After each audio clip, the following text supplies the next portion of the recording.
Kita lanjutkan lagi dialog kami, pemirsa. Kita akan sapa ke Pak Nasir kembali. Pak Nasir, kami ingin mengetahui banyak yang menyatakan ataupun menduga bahwa dari tersangka Ivan ini dia percaya diri dan bersikap arogan hingga melakukan persekusi ini karena dirinya yakin ada pihak-pihak ataupun orang-orang kuat yang berada di belakangnya. Apakah kasus seperti ini memang kerap terjadi dalam beberapa kasus pidana menurut Anda, Pak Nasir? Iya ada, tidak kita pungkiri realita itu. Tapi kan kita harus kembali bahwa Indonesia ini negara hukum. Hukum sebagai panglima. Oleh karena itu pertemanan tidak bisa mengalahkan negara hukum. Kedekatan itu tidak bisa meniadakan bahwa kita sebagai negara hukum. Jadi apa yang dilakukan oleh pihak kepolisian seperti yang dikatakan oleh Prof. Nur itu sudah tepat. Ya. Jadi tidak boleh hal-hal seperti ini terpengaruh. Kan sering juga kita lihat misalnya ada kejadian seseorang dalam penelusurannya muncullah di media dia pernah berfoto dengan presiden, pernah berfoto dengan jenderal dan lain sebagainya. Jadi sekali lagi memang itu tidak kemudian menafikan bahwa proses hukum itu harus ditegakkan. Jadi hal-hal seperti itu sebenarnya bukanlah esensial ya, tapi itu sesuatu yang kemudian digunakan untuk kepentingan-kepentingan tertentu ya, tapi sekali lagi saya katakan bahwa aparat penegak hukum dia merujuk kepada aturan hukum, bukan merujuk kepada pertemanan, hubungan dan lain sebagainya.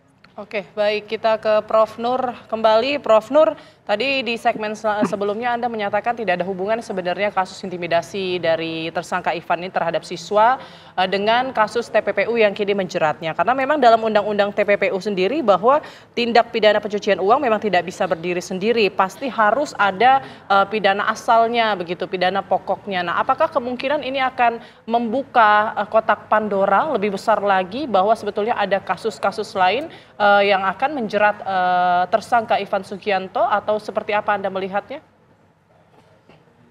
Ya, senyampang kasus ini bisa dikembangkan oleh penyidik dengan perkara yang lain.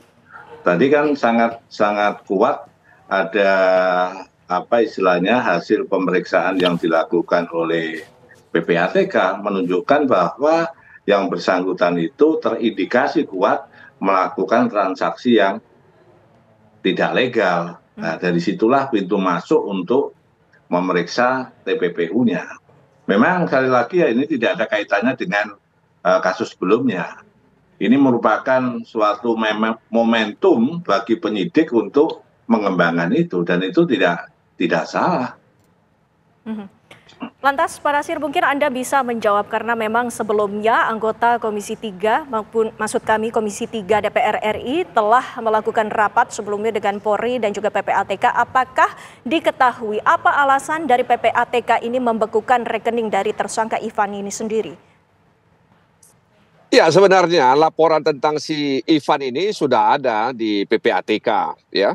Jadi di PPATK itu kan ada yang prioritas, ada yang belum prioritas. Nah, Ivan ini masuk dalam kategori prioritas sebenarnya. Laporan keuangan yang mencurigakan atau laporan transaksi keuangan yang mencurigakan milik rekening Ivan ini sebenarnya memang sudah ada laporannya ke PPATK. Nah, ketika viral ya, maka langsung ya mesin atau katakanlah sistem di KPK itu istilahnya menyerap begitu. Nah, ini kan mirip seperti Rafael Alun ya, kalau tidak salah saya.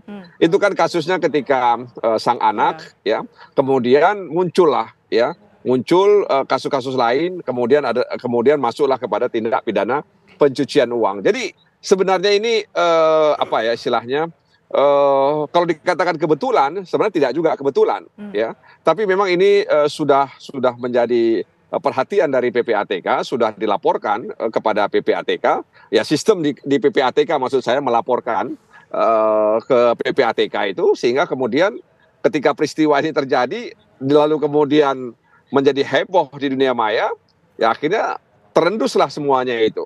Jadi ya miriplah dengan beberapa kejadian sebelumnya apa yang dialami oleh saudara Ivan atau IS ini. Oke, berarti Pak Nasir tidak menutup kemungkinan nanti tidak hanya Ivan Sugianto yang akan diperiksa dalam kasus TPPU, tapi juga keluarganya bisa jadi terjerat ataupun juga terseret dalam kasus ini. Iya, semua kemungkinan bisa terjadi, baik orang dekat dalam hal ini keluarga atau pertemanan lainnya.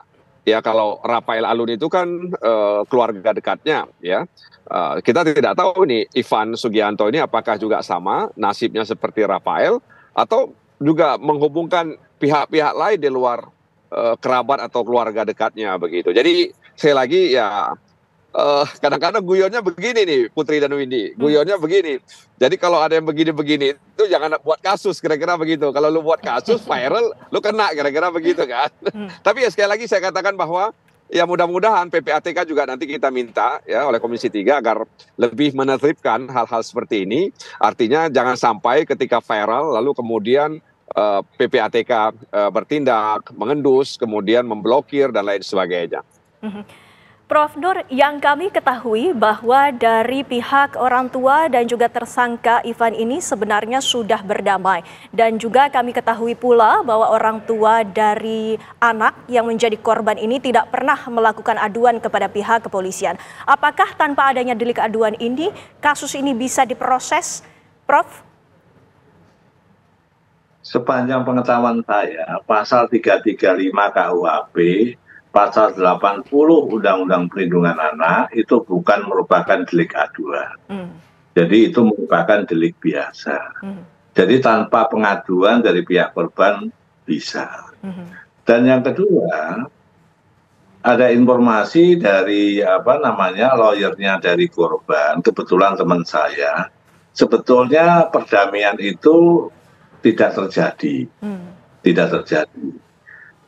Informasinya bahwa perdamaian itu atas dasar penekanan-penekanan yang dilakukan oleh IS.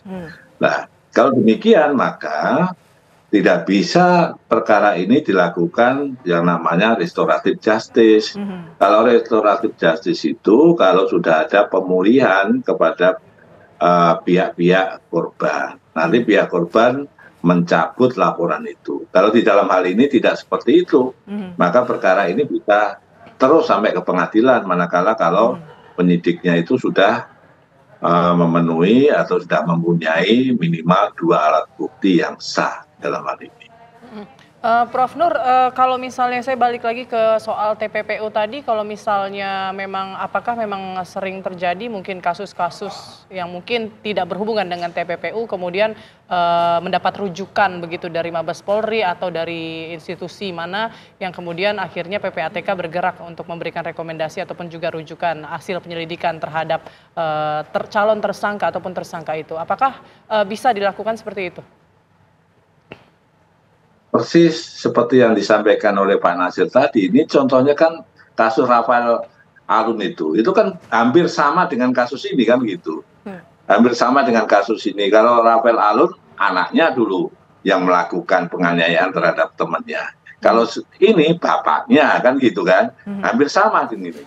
Maka kalau di situ terdapat bukti-bukti yang kuat bahwa di situ ada fakta-fakta yang mengarah pada TPPU, ya bisa saja perkara ini bisa dikembangkan ke situ. Dan di dalam Undang-Undang TPPU memang masih debatable ya, apakah TPPU itu merupakan tindak pidana lanjutan, apakah TPPU itu tindak pidana yang berdiri sendiri. Itu kalau didiskusikan dalam forum ini tidak akan selesai. Tapi kalau saya berpendapat bahwa TPPU itu adalah tindak pidana lanjutan. Maka oleh karena itu maka penyidik nanti juga harus melihat bukti-bukti permulaan yang cukup terhadap tindak pidana predikat crime-nya itu apa. Itu harus penting dibuktikan. Oke, kalau soal TPPU ini berarti harus diajukan oleh institusi tertentu ya. Kalau misalnya netizen yang sudah mencurigai begitu jejak digitalnya di sosial media, kemudian kita mencurigai kok kayaknya ada kedekatan dengan penegak aparat hukum, kemudian kayaknya kekayaannya tidak bisa terlalu berlebihan dengan pekerjaannya, misalnya tidak sebanding gitu. Apakah kita warga sipil juga bisa mengajukan permohonan pemeriksaan tersebut atau memang harus institusi tertentu yang bisa mengajukan? Ya boleh, warga masyarakat boleh. Paling tidak harus ada bukti permulaan yang cukup untuk memproses TPPU itu. Memang kalau di dalam pasal 69 Undang-Undang TPPU kan begini. Jadi penyidikan terhadap TPPU itu tidak perlu melakukan penyidikan terhadap tindak pidana asalnya, kan begitu. Tapi di dalam pasal-pasal lain itu nampak kontradiktif. Kalau di pasal-pasal lain menunjukkan bahwa TPPU itu adalah tindak pidana lanjutan. Nah, ini yang kadang-kadang di dalam dunia prakteknya seringkali masih menjadi perdebatan. Tapi saya melihatnya penyidik sudah membuat semacam kesepakatan bahwa meskipun tidak perlu dibuktikan adanya tindak pidana asal, tapi paling tidak harus ada bukti permulaan yang cukup terkait dengan tindak pidana asalnya atau predikat crime-nya itu. Baik, Prof. Nur. Pak Nasir, kami juga ingin menekankan kembali dengan adanya dugaan yang kuat bahkan dari publik yang menyatakan bahwa tersangka Ivan ini memiliki backingan yang cukup kuat, orang-orang yang kuat yang berada di belakangnya. Apakah dari TPPU ataupun dari hasil penelitian dan juga hasil yang diperoleh dari PPATK ini bisa terhenti di tengah jalan? Pak Nasir. Saya tidak yakin kalau ini berhenti karena sudah menjadi konsumsi publik, maksud saya, juga teman-teman di DPR dan Kapolri juga sudah punya komitmen yang kuat untuk membersihkan lembaganya. Jadi penegakan hukum yang bersih itu sudah dicanangkan jauh hari oleh Kepala Kepolisian Republik Indonesia. Dan beliau juga menyadari bahwa ikan yang busuk itu berawal dari kepala.